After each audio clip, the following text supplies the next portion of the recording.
केला बेचने वाली चुड़ैल। एक बार की बात है, जादूपुर नाम के एक गांव में करतब दिखाती एक औरत एक रेड्डी के लिए गांव में आती है। आइए आइए मेहरबान कदरदान, खाइए रोहड़ा के ताजे ताजे केले। कभी खाए नहीं होंगे ऐसे केले, पीले पीले केले खाइए। ये कहकर रोहड़ा हाथों में 4 केले लिए उन्हें सर्कल में जोर जोर से हवा में उछालती हुई करतब दिखाती है, जिसे देखकर आसपास के सारे बच्चे अपने अपने मम्मी पापा से उस औरत के पास जाने की जिद करने लग जाते हैं।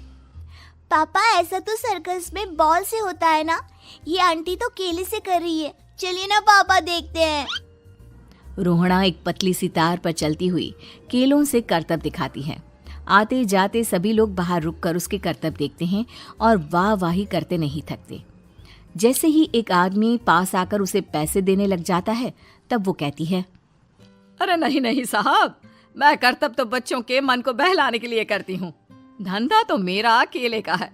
पीछे देखो मेरी रिड्डी, जो भी मेरे केले खाएगा मेरी तरह चुस्त दुरुस्त और तंदुरुस्त हो जाएगा। पता चलता है क्या कि मेरी उम्र 55 की है। अरे पर ऐसे ठंड के मौसम में कोई केला क्यों खाएगा? ये ऐसे वैसे केले नहीं है साहब, ये शरीर में गर्मी देते हैं। ठंड को दूर भगाए जो भी रोहिणा के केले खाए। पापा, अगर मुझे केले नहीं मिले तो मैं घर नहीं जाऊंगी। तभी उसके पापा कहते हैं कि बेटा, केले ठंड में कभी गर्मी नहीं देते। ये सब कहने की बातें हैं, सामान बेचने का तरीका है इनका। पर पिंकी नहीं मानती। मैं केले खाऊंगी। पिंकी की जिद के आगे नत्थू हार जाता है और उसे केले खरीद कर दे देता है। पिंकी खुश होकर केले घर ले आकर खाती है। अब मैं भी करतब करूंगी, कितना मजा आएगा। जादुई केले। पिंकी पहला केला खत्म भी नहीं करती कि वो बेहोश हो जाती है। दूसरे केले से एक काला धुआं आता है और रोहड़ा चुड़ैल बनकर बाहर निकल आती है। मेरे भूतिया केले बच्चे न खाए, ऐसा हो ही नहीं सकता। जादूपुर वालों, कब तक बचोगे? आ गई हूं मैं रोहड़ा, जिसका कोई नहीं कर सकता सामना। रोहड़ा पिंकी को गोद में उठाकर काले धुएं में कहीं गायब हो जाती है। शाम के वक्त नत्थू घर लौटता है और पिंकी को घर में ना पाकर उसकी माँ से कहता है, माँ पिंकी कहाँ है? अरे बेटा, उसे तो तू सुबह करतब दिखाने ले गया था ना, फिर कहाँ वापस आए तुम दोनों? मुझे लगा तू उसे अपने साथ मंडी ले गया होगा। हे भगवान, मेरी बच्ची कहाँ गई? मैं उसे घर ही तो छोड़कर गया था माँ।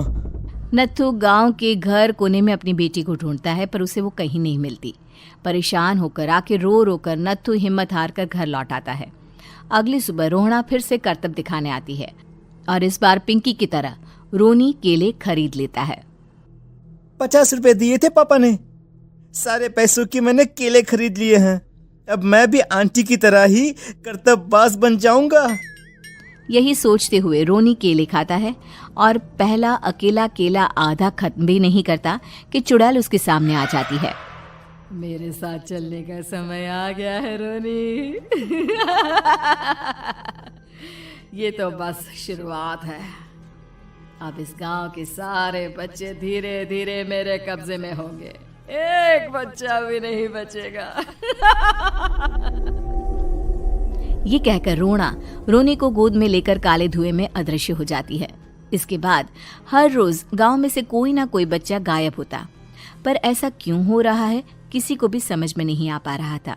रोज की तरह अपनी बेटी पिंकी की तलाश में नत्थू गांव के एक तालाब के पास बैठा रो रहा था। कहाँ गई मेरी पिंकी? शकुंतला के जाने के बाद एक वही तो मेरा सहारा थी। अरे उसकी आत्मा कोस रही होगी मुझे कि मैं अपनी बच्ची को संभाल भी नहीं पाया। नत्थू ये कहता हुआ रो ही रहा था कि तभी तालाब में से उसे शकुंतला की आवाज सुनाई देती है। कहाँ थी तुम शकुंतला? हमारी बच्ची और सारे गायब हुए बच्चे रोहड़ा के कब्जे में हैं। वो बच्चों को जो केले देती है उससे बच्चे बेहोश हो जाते हैं और उसके कब्जे में आ जाते हैं और वो उन्हें ले जाकर काली दुनिया में ले जाती है। पर वो ऐसा क्यों कर रही है?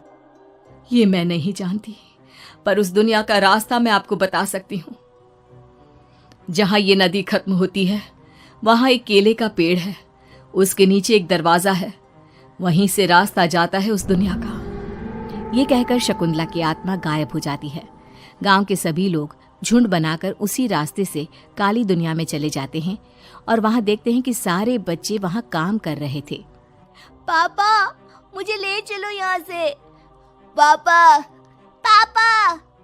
सभी बच्चे अपने मम्मी पापा से लिपट जाते हैं। तो तुम लोग यहाँ तक आ गए? क्यों हमारे बच्चों को पकड़ लिया तूने? तुझे शिकार ही बनाना है तो ले, हम सब आ गए हैं, हमें खा ले। नहीं, मुझे बच्चे चाहिए। मेरे बच्चे के बदले तुम लोगों के बच्चे। क्या मतलब? मैं इसी गांव में रहने वाली एक औरत थी। केले की चोरी के इल्जाम में मेरे बेटे को गांव वालों ने इतना मारा कि वो मर गया। उसी दिन मैंने ठान लिया कि गांव वालों का भी वही हाल करूंगी। कुछ दिन बाद बेटे के चले जाने के दुख में मैं भी मर गई और मेरी भटकती आत्मा एक चुड़ैल बन गई। और फिर मैंने बदला लिया तुम सबके बच्चे छीनकर। बर्दाश्त नहीं कर पाए ना? सोचो मुझ पर क्या बीती होगी। हमें माफ कर दो रोना। पता नहीं ये किसकी गलती थी, पर हम सभी माफी मांगते हैं। हमारी खुशियां लौटा दो, तुम भी तो एक माँ हो। गांव वालों की बात सुनकर रोना का मन पिघल जाता है और वो बच्चों को छोड़ देती है। उसके बाद काली दुनिया बच्चों के लिए जादुई दुनिया बन जाती है। अब कोई भी कभी भी वहां आ जा सकता था।